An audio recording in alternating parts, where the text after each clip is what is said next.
ॲथरच्या दमदार स्कूटर्स आता कुडाळमध्ये. ॲथर 450 आणि ॲथर रिस्टा. आजच भेट द्या Ather showroom, Mumbai Goa highway, Kudal, hotel spice कोकणच्या समोर. संपर्क 9730 10 64 77.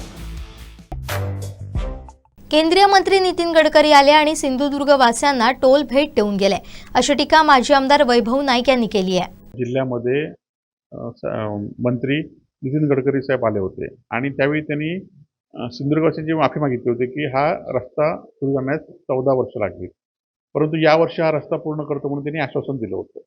परंतु आपण बघितलं असेल की मुंबई गोवा मार्ग अजून 1 वर्ष तरी पूर्ण होत नाही, ही वस्तुस्थिती आहे. आणि असं असताना जो भाग पूर्ण झाला आहे त्या ठिकाणी टोल आकारण्यासंदर्भात गेल्या 2 वर्षापूर्वी सुद्धा अशी चर्चा झाली होती, परंतु त्यावेळी सिंधुदुर्ग जिल्ह्यातल्या लोकांनी आम्ही विरोध केला होता.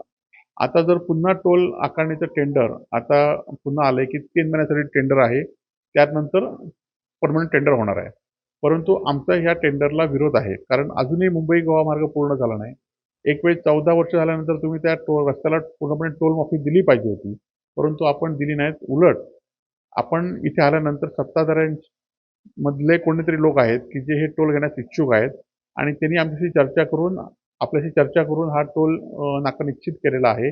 आणि ह्याचं टेंडर आपण आल्यानंतर कसं काय 4-5 दिवसातच निघतं, आणि त्यामुळे या सगळ्या गोष्टीला आमचा विरोध आहे आणि विरोध राहील. नाही, खरं तर आता वेगवेगळ्या संघटना हे आंदोलन करतायत, त्याला आमचा पाठिंबा असेल. आणि नाहीतर शिवसेना सुद्धा स्वतंत्र आंदोलन करण्यास सक्षम आहे आणि ते आम्ही आंदोलन करू.